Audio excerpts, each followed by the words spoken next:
फातिमा की रानी माँ, प्रभु यीशु की माँ, आसरा तू ही है माँ।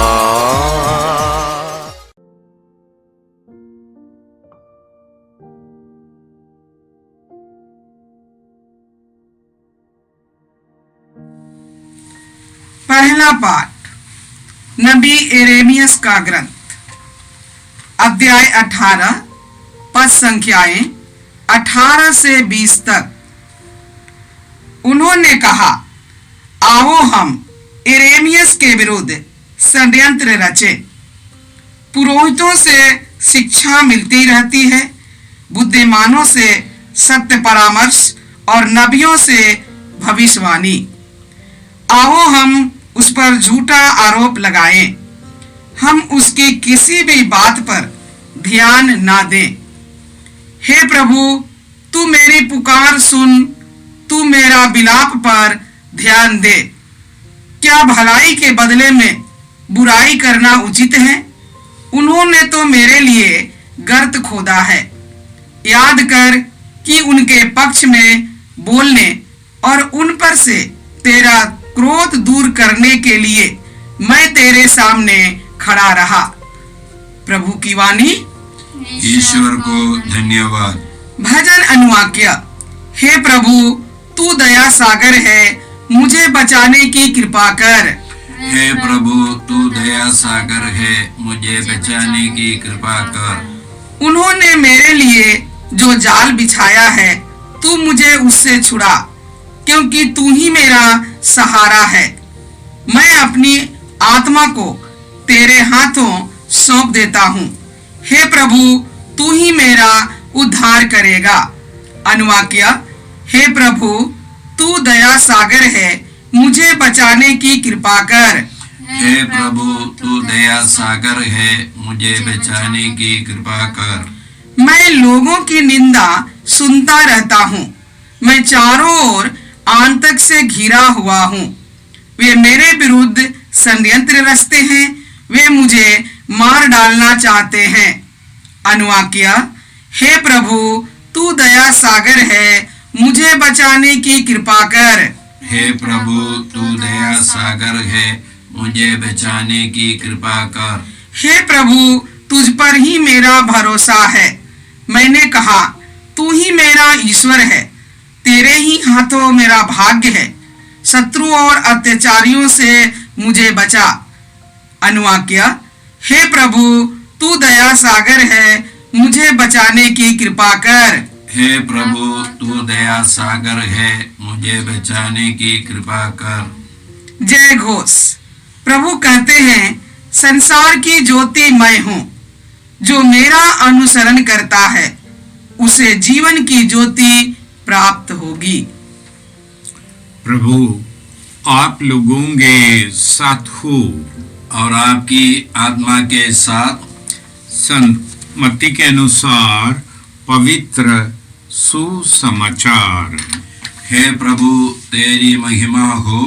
अध्याय 20, पद संख्याएं 17 से 28 तक। यीशु यरूशलेम के मार्ग पर आगे बढ़ रहे थे। 12 को अलग ले जाकर उन्होंने रास्ते में उनसे कहा, देखो, हम यरूशलेम जा रहे हैं। मानव पुत्र महायाजकों और शास्त्रियों के हवाले कर दिया जाएगा। वे उसे प्राण दंड की आज्ञा सुनवा कर गैर यहूदियों के हवाले कर देंगे, जिससे वे उसका उपहास करें, उन्हें कोड़े लगाएं और क्रूस पर चढ़ाए, लेकिन तीसरे दिन वह जी उठेगा। उस समय सबदी के पुत्रों की माता अपने पुत्रों के साथ यीशु के पास आई और उसने दंडवत करके उनसे एक निवेदन करना चाहा। यीशु ने उससे कहा, क्या चाहती हो? उसने उत्तर दिया, ये मेरे 2 बेटे हैं, आप आज्ञा दीजिए कि ये आपके राज्य में एक आपके दाएं बैठे और एक आपके बाएं। यीशु ने उनसे कहा, तुम नहीं जानते कि क्या मांग रही हो। जो प्याला मैं पीने वाला हूँ, क्या तुम उसे पी सकते हो? उन्होंने उत्तर दिया, हम पी सकते हैं।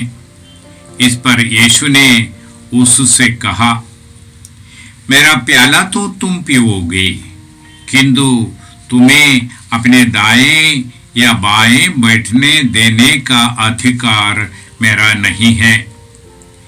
वे स्थान उन लोगों के लिए हैं जिनके लिए मेरे पिता उन्हें तैयार किया है।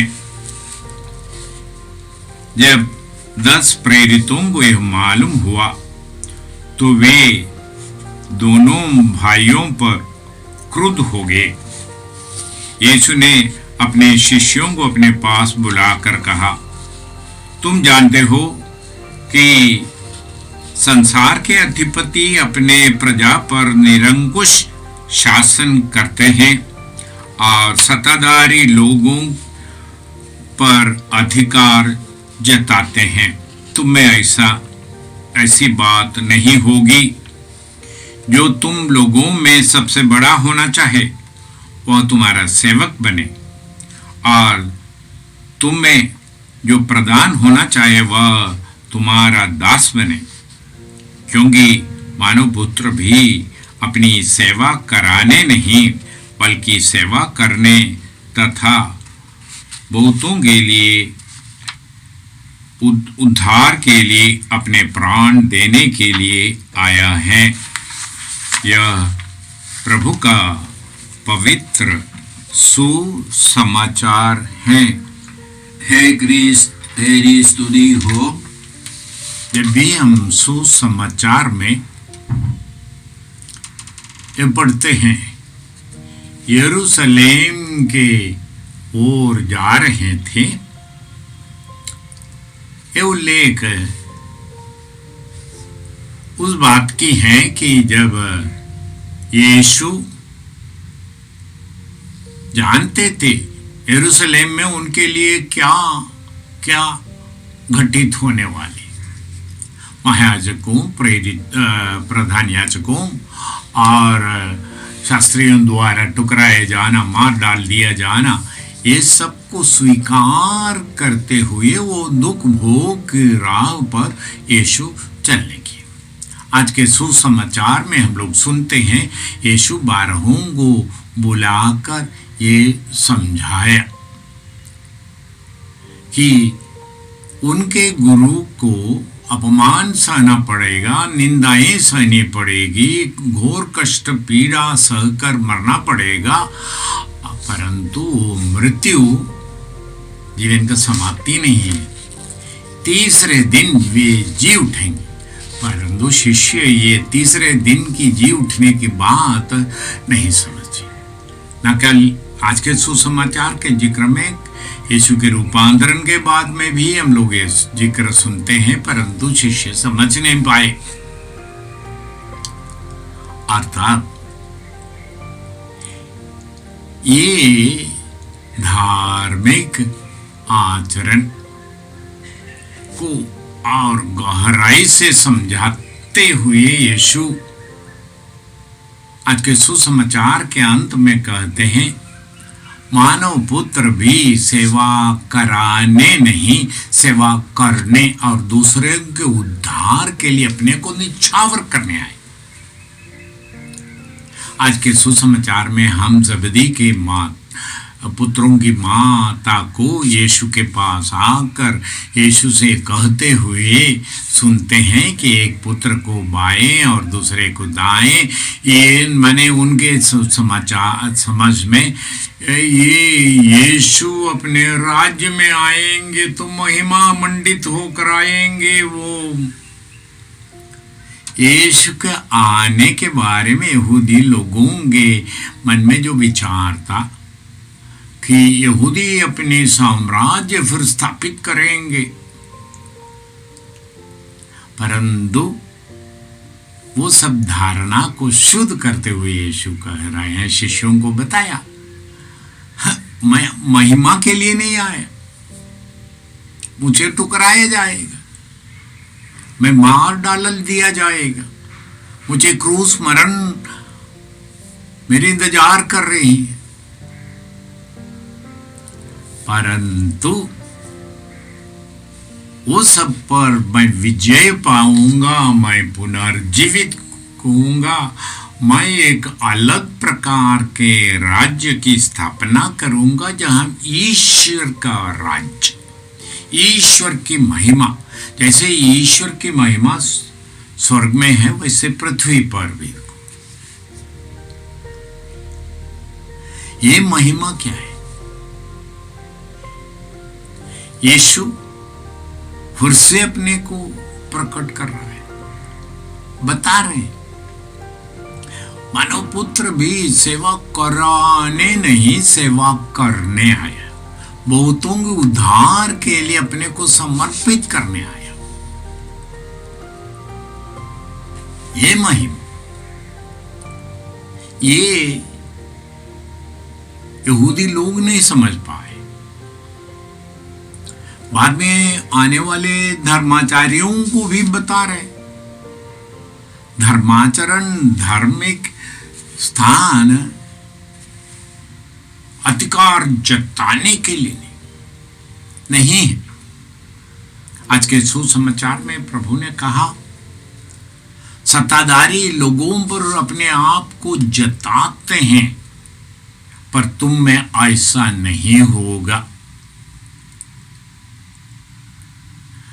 धर्माधिकारी लोगों के आंखों में जकड़े जाना, आंखों में बड़ा दिखना, अधिकार,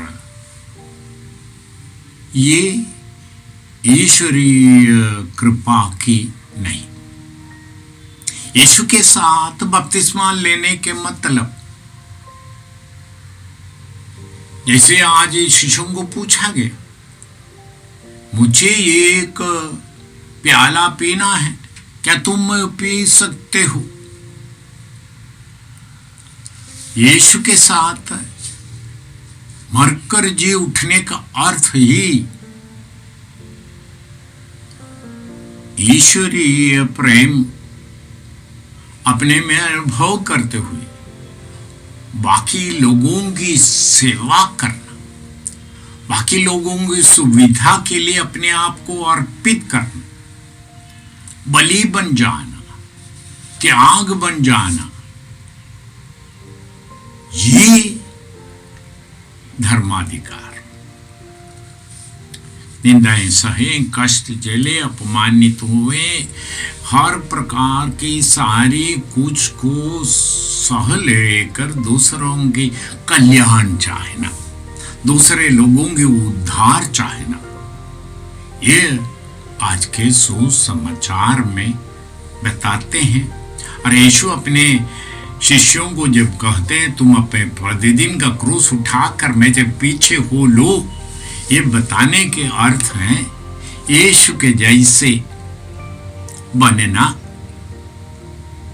पिता की ये योजना, पिता का स्वभाव प्रकट करते हुए कह रहा है, मैं सेवा कराने के लिए नहीं, अपने को दूसरे लोगों पर थोप करके निरंकुश शासन करने के लिए नहीं, परंतु दूसरों में जीवन प्रस्फुटित करने और दूसरे लोगों को ले चलने,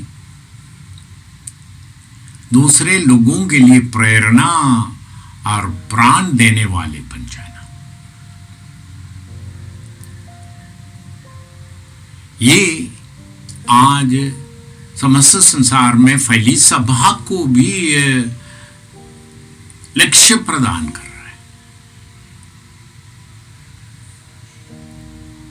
बड़े बड़े आभूषण के साथ, बड़े अधिकार के साथ, बड़े धन दौलत के साथ इस संसार के वस्तुओं के से आने वाले साम्राज्य प्रकट करने के द्वारा यीशु के शिष्य बनने के लिए नहीं बुलाया, सभा को बुला रहे सेवा करने की, और सेवा करते हुए ईश्वर के सहभागी बनने के लिए। तो सभा के सामने, चाहे वो कैथोलिक सभा हो या यीशु में विश्वास करने वाले हो, हर एक के सामने प्रभु अपने सेवा का रूपरेखा प्रस्तुत करते हैं। करोड़ों की संपत्ति को आजमा करके, छिपा करके, उसको इस्तेमाल करके ठाट बाट से अपने को बड़ा दिखाने वाले आज की क्रीज के अनुकरण करने वाले कुछ लोगों की व्यवहार को सीधे सीधे चुनौती देने वाले सुसमाचार। हम प्रार्थना करें सभा ये वचन को समझ पाए। मैं सेवा कराने नहीं, सेवा करने के लिए आया हूं। हम प्रार्थना करें समस्त सभा ये कृपा का अनुभव करे, उसके लिए भीख मांगे, वो अभिषेक पाए और समस्त संसार के सामने एक नम्र स्वभाव प्रकट करने की कृपा पाए, पिता और पुत्र और पवित्र आत्मा के नाम पर। जय यीशु क्रिस्त में प्रिय भाई और बहनों, प्रभु यीशु ने हमें आदेश दिया है संसार के कोने कोने में जाकर सारी सृष्टि को सुसमाचार सुनाओ। सुसमाचार सुनने के लिए और सुनाने के लिए एक अच्छा मौका है। आप कृपया इस चैनल का सब्सक्राइब करें, लाइक करें, शेयर करें, बेल आइकन दबाएं ताकि यहाँ की नई वीडियोस की सूचना आपको मिलती रहेगी। साथ साथ आप दूसरों को भी प्रेरणा दें इसका सब्सक्राइब करने के लिए। याद रखें कल के मिसा के दैनिक पाठ और उस पर टिप्पणियाँ आज ही दोपहर के बाद हम लोग अपलोड करते हैं। कृपया आज ही उसको सुनकर कल की तैयारी करें। प्रभु यीशु आपको और आपके परिवार को 100 गुनी आशीष देंगे। जय यीशु।